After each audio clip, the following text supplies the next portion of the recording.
ഇത് കണ്ട, ഇതാണ് പാലാരിവട്ടം പാലം. ഈ സാധനം പൊളിഞ്ഞ് പണ്ടാരടങ്ങിപ്പോയി. ഓക്കെ, നമ്മൾ പക്ഷേ പത്രത്തിലൊക്കെ ഉണ്ടല്ലോ ഇതിനെക്കുറിച്ച് പലതും വായിച്ചിട്ടുണ്ടല്ലോ. ഇത് എന്താണ് ഈ പാലത്തിന് ആക്ച്വലി സംഭവിച്ചതെന്നുള്ളത് പത്രക്കാരൊന്നും പ്രത്യേകിച്ച് പറഞ്ഞു തന്നിട്ടില്ല. ഉണ്ടോ, നല്ല ബ്യൂട്ടിഫുൾ പാലം. പക്ഷേ ഈ പാലം എന്തുകൊണ്ട് പൊളിച്ചു, എന്താണ് ഇതിന് പറ്റിയത്, നമുക്കതൊന്ന് ചെക്ക് ചെയ്യാം. ഇതാണ്, ഇങ്ങനെയാണ് സാധാരണ പാലം ഉണ്ടാക്കാറുള്ളത്. ആദ്യം പൈലടിച്ചതിന് ശേഷം പൈൽ ക്യാപ്പ് എന്ന് പറഞ്ഞൊരു സാധനം, പിന്നെ അത് കഴിഞ്ഞിട്ടാണ് പെയറല്ലെന്നുണ്ടെങ്കിൽ പില്ലർ എന്ന് പറയുന്ന സാധനം വരുന്നത്. ഇതാണ് പയർ ക്യാപ്പ്. ഇതാണ് പാലാരിവട്ടത്ത് പൊട്ടിപ്പോയെന്നൊക്കെയാണ് പറയുന്നത്, പയർ ക്യാപ്പ്. ഈ പയർ ക്യാപ്പിൻ്റെ മേളിൽ ഈ കാണുന്നതാണ് ബെയറിങ്സ്. ഇതിന് ചെറിയ ഷോക്ക് അബ്സോർബറൊക്കെ പിടിപ്പിക്കും ഇതിൽ. എന്നിട്ട് ഇതിൻ്റെ മണ്ടയ്ക്കാണ് നമ്മൾ ഈ ഗർഡർ എന്ന് പറഞ്ഞ സാധനം എടുത്ത് വെക്കുന്നത്. ഇങ്ങനെ പാലത്തിന് സാധാരണഗതിയിൽ 4, 6, 8 ഒക്കെ ഗർഡറുകൾ ഉണ്ടാകാറുണ്ട്.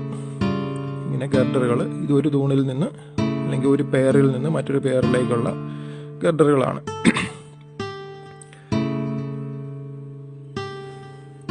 ഓക്കെ, ഇനി നമുക്ക് ഒരു 2 സ്പാൻ, ഈ 2 തൂണുകൾക്കിടയിലുള്ള അകലത്തിന് പറയുന്നതാണ് സ്പാൻ എന്ന് പറയുന്നത്. ഓക്കെ, ആ സ്പാനിലോട്ട് ഇതുപോലെ ഗർഡറുകൾ എടുത്ത് വെക്കും. വേണ്ട, ഈ പാലത്തിന് ഇങ്ങനെ ഇതുപോലെ 3 ഗർഡറുകൾ വെച്ചു. ഈ ഗർഡറുകൾ വെച്ചതിന് ശേഷം ഓരോന്ന് നമ്മൾ എഴുതി പിടിപ്പിച്ചേക്കാണ്, പയർ ക്യാപ്പ്, ഗർഡർ. ഈ ഗർഡറിൻ്റെ മേളിൽ നമ്മൾ വാർക്കും, അതാണ് ഡെക്ക് എന്ന് പറയുന്നത്. ഓക്കെ, ഇതിൻ്റെ മേളിൽ ടാർ ചെയ്താണ് വണ്ടികൾ സഞ്ചരിക്കാറുള്ളത്. ഇനി ഈ ഗർഡറുകൾ ഇങ്ങനെ വെച്ച് കഴിഞ്ഞാൽ ഈ ഗർഡറുകൾ തമ്മിൽ ചെറിയൊരു വാർക്ക ചെയ്യാറുണ്ട്. അപ്പോൾ അതിന് പറയുന്നതെന്ന് പറഞ്ഞു കഴിഞ്ഞാൽ ക്രോസ് ഗർഡർ എന്നാണ് പറയുന്നത്. ക്രോസ് ഗർഡറുകൾ തമ്മിൽ ചെറിയ രീതിയിൽ വളരെ നൈസായിട്ടാണ് അത് ചെയ്യുന്നത്. ഗർഡറുകൾ തമ്മിലൊന്ന് ബന്ധിപ്പിച്ച് നിർത്തുക എന്നുള്ളത് മാത്രമേ ഉള്ളൂ. അതിന് ക്രോസ് ഗർഡർ എന്നാണ് ഇതിന് പറയുന്നത്.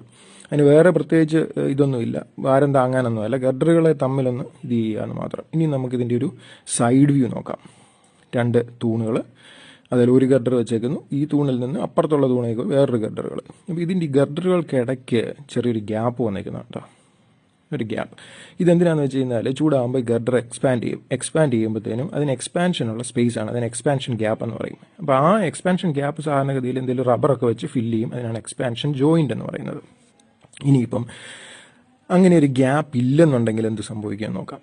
അങ്ങനെ ഒരു ഗ്യാപ്പ് ഇല്ലെന്നുണ്ടെങ്കിൽ ഇതിനകത്ത് ഗ്യാപ്പില്ല, പാലാരിവട്ടത്തും ഗ്യാപ്പ് ഇല്ലെന്നാണ് നമ്മൾ പത്രത്തിൽ വായിച്ചത്. ഈ ഗ്യാപ്പ് ഇല്ലെന്നുണ്ടെങ്കിൽ എന്ത് സംഭവിക്കും, ഇത് എക്സ്പാൻഡ് ചെയ്യാൻ സ്ഥലമില്ലാതെ ഇത് താഴോട്ട് ഇങ്ങനെ സാഗ് ചെയ്ത് വരും, ബീമുകൾ താഴോട്ട് സാഗ് ചെയ്ത് വരും. പാലാരിവട്ടം പാലത്തിൽ കൂടെ സഞ്ചരിച്ചവർക്കറിയാം ഇങ്ങനെയൊരു കുഴിവുണ്ടായിരുന്നു പാലത്തിന്.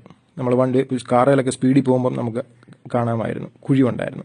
ഇനി ആക്ച്വലി പാലാരിവട്ടം പാലത്തിൻ്റെ ഗർഡർ നമുക്കൊന്ന് സംഭവിക്കുക, എങ്ങനെ ഈ എക്സ്പാൻഷൻ ജോയിൻ്റ് എന്തുകൊണ്ട് അവിടെ വന്നില്ല, അതിടാനുള്ള സ്പേസ് എന്തുകൊണ്ട് ഇവർക്ക് കിട്ടിയില്ല എന്നുള്ളത് ഇതിനകത്തുനിന്ന് വളരെ വ്യക്തമാവും. കണ്ടോ, നമ്മുടെ പയർ ക്യാപ്പിൻ്റെ ആ കുട പോലെ നിൽക്കുന്ന ഭാഗമാണ് അതിൻ്റെ പയർ ക്യാപ്പിൻ്റെ സ്പാൻ എന്ന് പറയുന്നത്. അതിന് അധികം വീതിയില്ല. 10 ഗർഡറുകളുണ്ട് പാലാരിവട്ടം പാലത്തിൽ, 10 ഗർഡറുകൾ. ഈ 10 ഗർഡറിനകത്ത് 4 ഗർഡർ ഇരിക്കാനുള്ള വീതിയേ ഉള്ളൂ ആ പയർ ക്യാപ്പിന്. കണ്ടോ, ഈ പിക്ചറിനകത്ത് ആക്ച്വലി കാണാം 10 ഗർഡറുണ്ട്. 10 ഗർഡറിനകത്ത് 4 ഇരിക്കാനുള്ള വീതിയേ ഉള്ളൂ. അപ്പോൾ പിന്നെ എന്ത് ചെയ്യും, ബാക്കിയുള്ള 6 പിടിപ്പിക്കണ്ടേ? അതിനെന്നാ ഇതെന്ന് വെച്ച് കഴിഞ്ഞാൽ ഇവന്മാർ ഒരു ക്രോസ് ഗർഡർ അങ്ങ് വാർത്തു, ഭയങ്കര വീതി കൂടിയ ഈ ഭാരം താങ്ങാനായിട്ടുള്ള ഒരു ക്രോസ് ഗർഡർ, ബാക്കിയുള്ള ഗർഡറിനെ കൂടെ താങ്ങി നിർത്താനുള്ള ക്രോസ് ഗർഡർ അങ്ങോട്ട് വാർത്ത് പിടിപ്പിച്ചു. അപ്പോൾ അതിൻ്റെ ഭാരം കാരണം പയർ ക്യാപ്പിന് വിള്ളലുണ്ടായി. പിന്നെ എക്സ്പാൻഷൻ ജോയിൻറ്റിനുള്ള സ്പേസ് അവിടെ ഇല്ലാതെ പോയി. സ്പേസ് ഇല്ലാഞ്ഞുകൊണ്ട് പാലം സാഗ് ചെയ്ത് താഴോട്ട് വരാൻ തുടങ്ങി. കണ്ടോ, പിന്നെ അതുപോലെ ഈ എക്സസീവ് വെയിറ്റ്, ഈ 10 ഗർഡറിൻ്റെ വെയിറ്റാണ് ഈ പറയുന്ന ബെയറിങ്ങിലോട്ട് പിടിപ്പിച്ചേക്കുന്നത്. ആ വെയിറ്റ് ആ ബെയറിങ്ങിന് താങ്ങാൻ മേലാതെ ബെയറിങ്ങും പൊട്ടിപ്പോയി. ഇതാണ് പാലാരിവട്ടത്ത് ആക്ച്വലി സംഭവിച്ചത്. ഇത് എത്ര പത്രങ്ങൾ നിങ്ങളെ അറിയിച്ചു? അപ്പോൾ ഇതിൽ നിന്ന് വളരെ വ്യക്തമാണ്, ഇതിനകത്ത് പാലത്തിൻ്റെ ഡിസൈനിൽ തന്നെ പ്രശ്നങ്ങളുണ്ടായിരുന്നു. പാലം പണിതുകൊണ്ടിരുന്നപ്പോഴത്തേനും മതിയായ സൂപ്പർവിഷൻ ഇല്ലായിരുന്നു. അതായത് ആ പയർ ക്യാപ്പിൻ്റെ വിഡ്ത്ത് അത് എത്രമാത്രം വേണമെന്നുള്ളത് ഇവന്മാർ കണ്ടെത്തിയിരുന്നില്ല. സാധാരണഗതിയിൽ ഇങ്ങനെയുള്ള വലിയ പാലങ്ങൾക്ക് 2 പയർ ക്യാപ്പുകൾ, 2 പയറുകൾ അടിച്ചിട്ട് 2 പയർ ക്യാപ്പുകൾ കാണും. എന്നിട്ട് അതിൽ 4 8 വെച്ചാണ് ഗർഡറുകളൊക്കെ പിടിപ്പിക്കാറുള്ളത്. ഇവിടെ അതിന് പകരം അവന്മാർ സെൻറ്ററിൽ കൂടെ ഒറ്റ പയർ മാത്രമേ അടിച്ചുള്ളൂ. അത് അടിച്ച് കുറേ അങ്ങ് ചെന്ന് കഴിഞ്ഞപ്പോഴായിരിക്കും ഇവർക്ക് മനസ്സിലായത് അയ്യോ ഇതേ താങ്ങുകയല്ലോ എന്ന്. അപ്പോൾ പിന്നെ എന്ത് ചെയ്തു, സർക്കസ് കാണിച്ച് 10 താങ്ങാനായിട്ടുള്ള ക്രോസ് ഗർഡർ വാർത്തു കഴിഞ്ഞപ്പോഴത്തേനും പിന്നെ എക്സ്പാൻഷൻ ജോയിൻ്റ് ഇടാനായിട്ടുള്ള സ്പേസ് അവിടെ കിട്ടിയില്ല.